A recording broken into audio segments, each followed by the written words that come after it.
ओम नमः शिवाय। शिवजी सदा सहाय।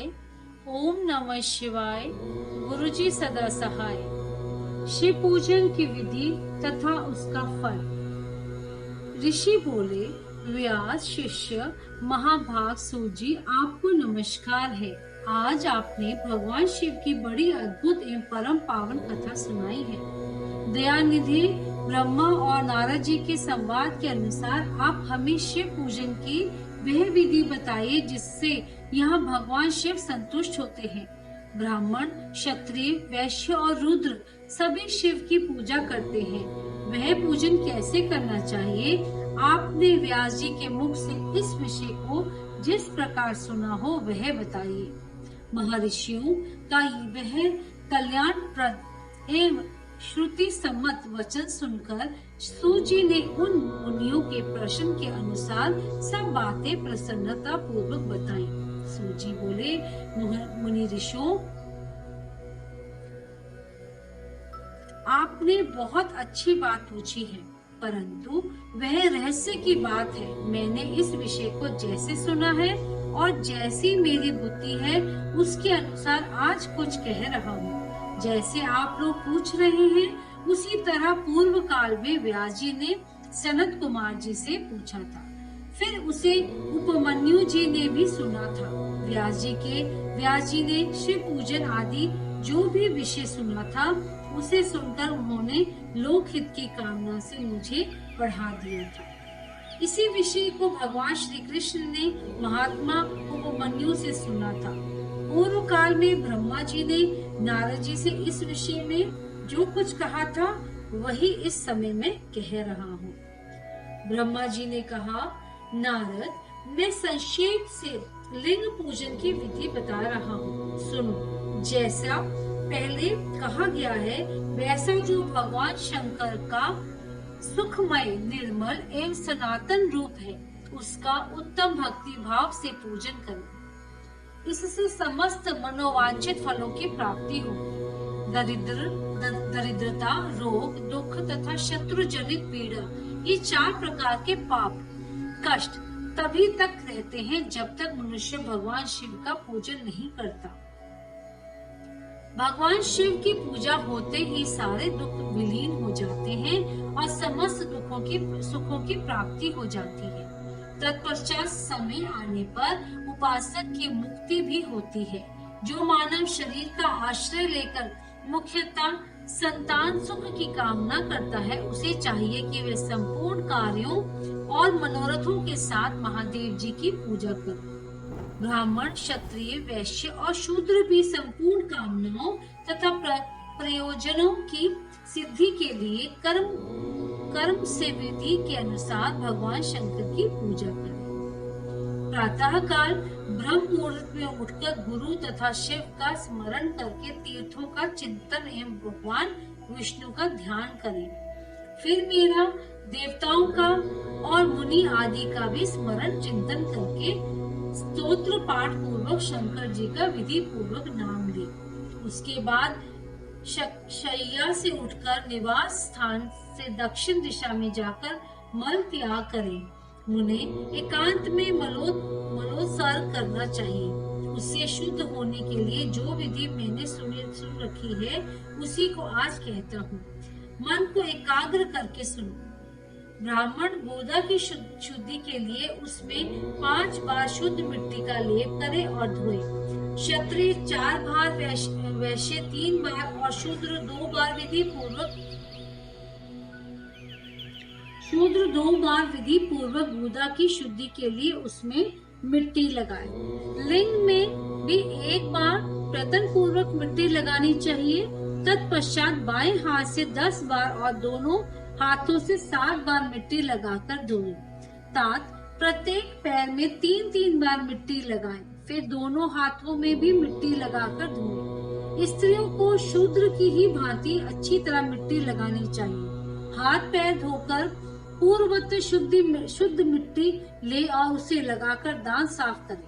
फिर अपने वर्ण के अनुसार मनुष्य दतुन करें।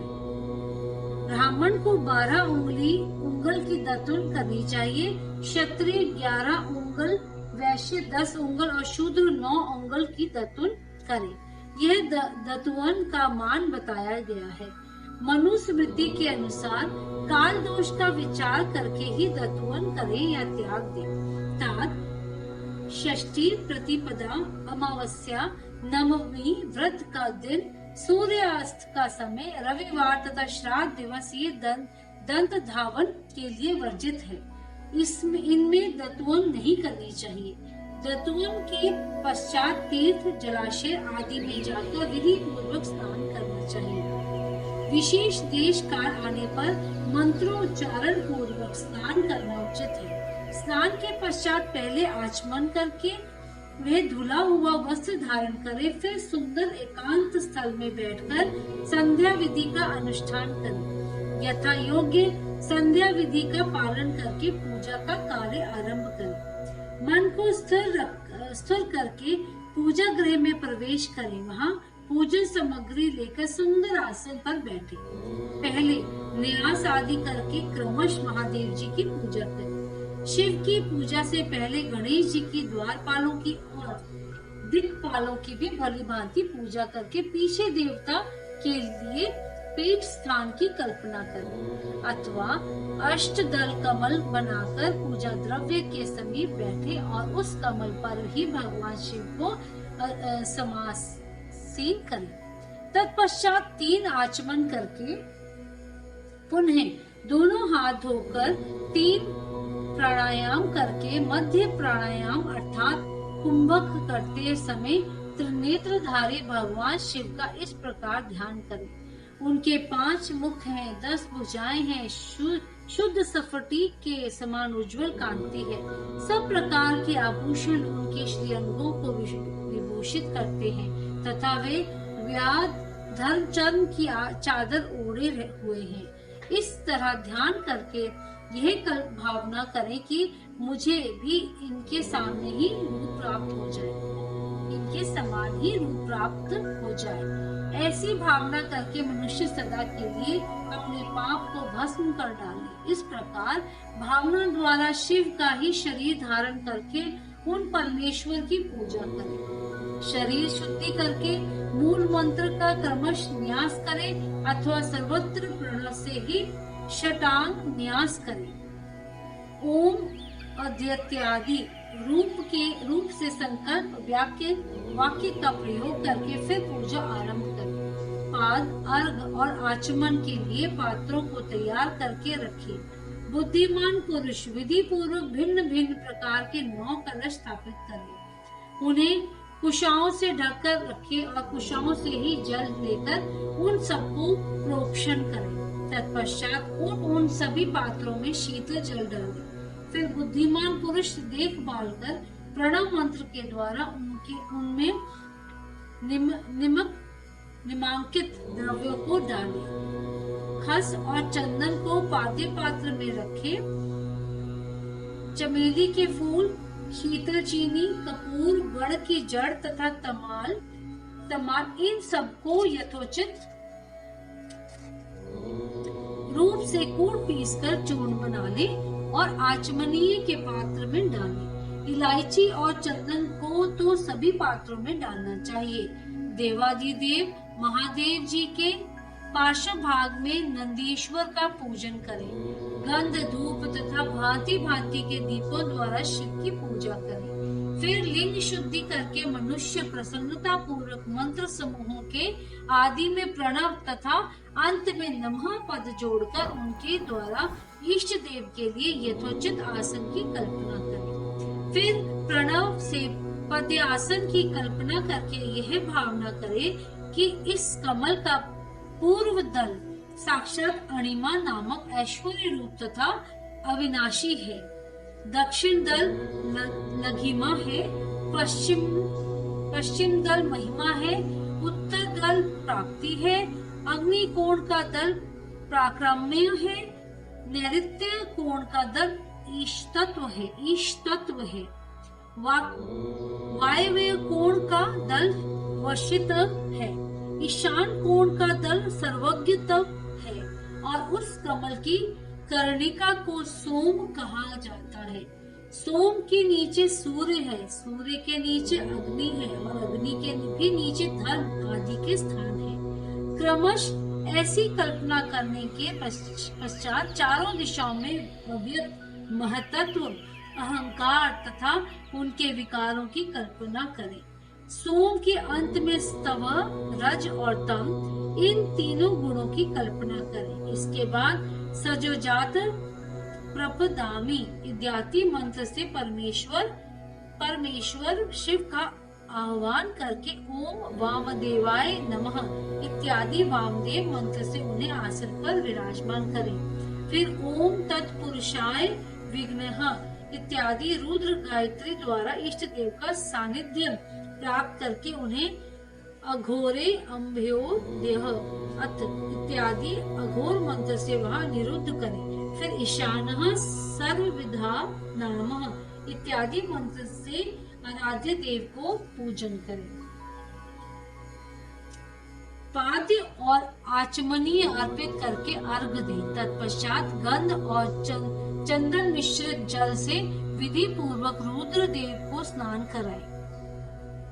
फिर पंचांगव निर्माण की विधि से पांचों द्रव्यों को एक पात्र में लेकर प्रणव से ही अभिमंत्रित करके उन मिश्रित गव्य पदार्थों द्वारा भगवान को नहलाएं।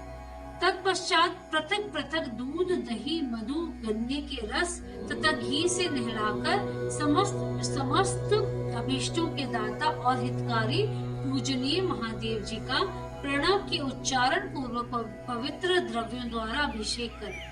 पवित्र जल पात्रों में मंत्रोच्चारण पूर्वक जल डालें।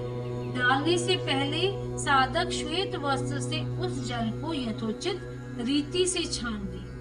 उस जल को तब तक दूर न करें जब तक इष्ट देव को चंदन न चढ़ा दें। तब सुंदर अक्षतों द्वारा प्रसन्नता पूर्वक शंकर जी की पूजा करें। उनके ऊपर कुश, अपमार्ग, कपूर, चमेली, चंपा, गुलाब, श्वेत कनेर, बेला, कमल और उत्पल आदि भांति भांति के अपूर्व पुष्प एवं चंदन आदि चढ़ाकर पूजा करें। परमेश्वर शिव के ऊपर जल की धारा गिरती रहे, इसकी भी व्यवस्था करें। जल से भरे भांति भांति के पात्रों द्वारा महेश्वर को नहलाएं।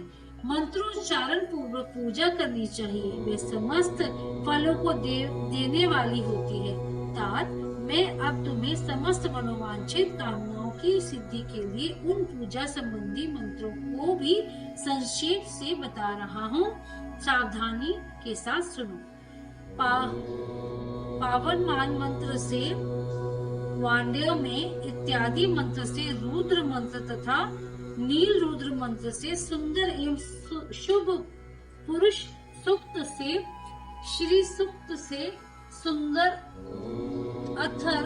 अथर्वशीष के मंत्र से आ नो भद्रा इत्यादि शांति मंत्र से शांति संबंधी दूसरे मंत्रों से भारुमंड मंत्र और अरुण मंत्रों से अर्थात भीष्ट साम तथा देवव्रत साम से अभितत्वा इत्यादि रथन तर साम से पुरुष सूक्त से मृत्युंजय मंत्र से तथा पंचाक्षर मंत्र से पूजा करें। 1 सहस्त्र अथवा 101 जलधाराएं गिराने की व्यवस्था करें। यह सब वेद मार्ग से अथवा नाम मंत्रों से करना चाहिए। तदंतर भगवान शंकर के ऊपर चंदन और फूल आदि चढ़ाएं। प्रणव से ही मुखवास, तांबूल आदि अर्पित करें। इसके बाद जो स्फटिक मणि के समान निर्मल, निष्कल, अविनाशी, सर्वलोक कारण, सर्वलोकमय परम देव हैं, जो ब्रह्मा, रुद्र, इंद्र और विष्णु आदि देवताओं को भी दृष्टि में नहीं आते, वेदवत्ता विद्वानों ने जिन्हें वेदांत में मन वाणी की अगोचर बताया है, जो आदि, मध्य और अंत से रहित तथा समस्त रोगियों के लिए औषध रूप हैं, जिनकी शिव तत्व के नाम से ख्याति है तथा जो शिवलिंग के रूप में प्रतिष्ठित हैं, उन भगवान शिव का शिवलिंग के मस्तक पर प्रणव मंत्र से ही पूजन करें। धूप दीप नैवेद्य सुंदर तांबूल एवं सुरम्य आरती द्वारा यथोक्त विधि से पूजा करके स्तोत्रों तथा अन्य नाना प्रकार के मंत्रों द्वारा उन्हें नमस्कार करें। फिर अर्घ देकर भगवान के चरणों में फूल बिखेरें और साष्टांग प्रणाम करके देवेश्वर शिव की आराधना करें। फिर हाथ में फूल लेकर खड़ा हो जाएं और दोनों हाथ जोड़कर निम्नांकित मंत्र से सर्वेश्वर शंकर की पुण्य प्रार्थना करें। कल्याणकारी शिव, मैंने अनजाने में अथवा जानबूझकर जो जप पूजा आदि सत्कर्म किए हों वे आपकी कृपा से सफल हो। इस प्रकार पढ़कर भगवान शिव के ऊपर प्रसन्नता पूर्वक फूल चढ़ाएं। स्वस्तिक वाचन करके नाना प्रकार की आशी प्रार्थना करें। फिर शिव के ऊपर मार्जन करना चाहिए। मार्जन के बाद नमस्कार करके अपराध के लिए क्षमा प्रार्थना करते हुए पुनरागमन के लिए विसर्जन करना चाहिए। इसके बाद अध्यक्ष से आरंभ होने वाले मंत्र का उच्चारण करके नमस्कार करें। फिर संपूर्ण भाव से विभोर हो इस प्रकार प्रार्थना करें। प्रत्येक जन्म में मेरी शिव में भक्ति हो, शिव में भक्ति हो, शिव में भक्ति हो। प्रत्येक जन्म में मेरी शिव में भक्ति हो, शिव में भक्ति हो, शिव में भक्ति हो। शिव के सिवा दूसरा कोई मुझे शरण देने वाला नहीं। महादेव आप ही मेरे लिए शरण दाता हैं।